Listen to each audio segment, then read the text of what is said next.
रुपाली चाकणकर यांनी खरात प्रकरणावरून अब्रू नुकसानीचा दावा ठोकत नोटिसा धाडल्या आहेत। यामध्ये रुपाली ठोंबरे, सुषमा अंधारे, अंजली दमाण यांचाही समावेश आहे। काही न्यूज चॅनलचाही समावेश आहे। आता यावर रुपाली ठोंबरे काय म्हणाल्यात पाहूया। राज्य महिला आयोगाच्या माजी अध्यक्षा रुपाली चाकणकर यांनी प्रेस घेऊन आज सांगितलं, दिल्ली हायकोर्टामध्ये 10 जुलैला मी नोटिसा पाठवलेल्या आहेत आणि आशा मिरगेताई, रुपाली ठोंबरे, त्याच्यानंतर सुषमाताई अंधारे, त्याच्यानंतर अंजलीताई दमान्या यांना हजार व्हायच्या नोटिसा दिलेल्या। चाकणकर बाई, तुम्हाला कायद्याने अधिकार दिलाय, तुम्ही काहीही याचिका केस दाखल करू शकता। तुम्ही दिल्ली कोर्टामध्ये ती दाखल केली, त्याच्या नोटिसा आम्हाला आल्या, स्वीकारल्या आम्ही नोटिसा आणि त्याची पोस्ट 24 जूनला तुम्ही माझ्या पेजवर बघू शकता। मुळामध्ये तुम्ही दिल्ली कोर्टात दाखल केलं म्हणजे तुम्ही निर्दोष आहात, तुम्ही पुरावे दिलेत की तुम्ही निर्दोषीचे आहेत, अशी दिशाभूल नका करू। आणि आम्ही सुद्धा, आम्हाला ज्या नोटिसा आल्या आहेत त्या आम्ही तिथे दाखवू ना, आम्ही तिथं काय बोललोय काय नाहीये याची हेअरिंग होणार, याची केस चालणार। त्याच्यानंतर मी स्वतः वकील असल्यामुळे मी तिथे हजरच राहणार आहे। आणि तुमच्या माहितीसाठी सांगते, तुम्ही आशाताई मिरगे असतील, सुषमाताई अंधारे असतील, अंजलीताई असतील आणि ज्या काही 27 मीडियाच्या लोकांना तुम्ही जी काही कोर्टात याचिका दाखल केली आहे ती तुम्ही महाराष्ट्रात सुद्धा करू शकत होता, परंतु हा लीगल जो काही तुम्ही लपाछपीचा लपंडावचा तुमचा जो डाव आहे तो येणाऱ्या काळात मी समोर करेलच। कारण का जसा कायदेशीर हक्क तुम्हाला आहे तसा आम्हालाही कायदेशीर हक्क आहे। तुमची याचिका दिल्ली कोर्टाने फक्त दाखल करून घेतलेली आहे आणि साहजिकच आहे, एखाद्याची याचिका दाखल केल्यानंतर त्याच्या ज्या विरोधातली लोक आहेत त्यांना कोर्ट नोटीस पाठवतं। याच्यामुळे आम्हाला नोटीस पाठवून तुम्ही निर्दोष आहात हा जो काही तुम्ही गैरसमज पसरवत आहात, कृपया पसरू नका।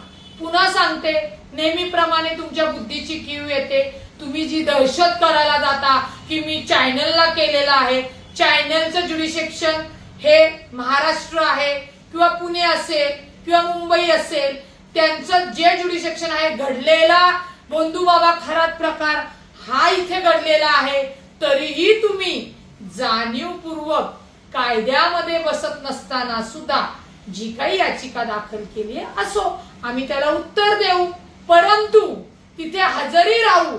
परंतु रुपाली निलेश चाकणकर, आपण हे लक्षात घेतलं पाहिजे, तुम्ही केस दाखल केली म्हणजे तुम्ही निर्दोष आहात हा जो केविलवाना प्रयत्न करताय तो तुमचा अत्यंत चुकीचा आहे। आता तुम्ही जे काही आमच्यावर आरोप ठेवले असतील ते आम्ही कोर्टासमोर मांडू आणि कोर्ट ठरवेल आम्ही बरोबर आहोत का तुम्ही बरोबर आहात, आणि आपण भेटूच कोर्टामध्ये। हाजीर हो रुपाली चाकणकर, तुमचे अपोजिट सुद्धा हाजीर होत आहेत, तुम्ही काळजीच करू नका। कायदेशीर लढा लढणं हेच आमचं ध्येय कर्तव्य आहे। परंतु पुन्हा सांगते, राज्य महिला आयोगावर ज्यांना कायदा कळत नाही अशा व्यक्तीला बसवून, म्हणजे तुमच्यासारख्या व्यक्तीला बसवून फार मोठं महाराष्ट्राचं नुकसान झालंय, फार मोठं महिला वर्गाचं नुकसान झालेलं आहे। बंधुबाबा खरात प्रकरणात ज्या काही गोष्टी समोर आल्या, ह्या जो काही घटनाक्रम होता त्या आलेल्या आहेत पोलिसांच्या तपासातनं। त्याच्यामुळे तुम्हाला वाटत असेल की मी दावा टाकला, मी नोटिसा केल्या म्हणजे मी निर्दोष आहे, तर नाही।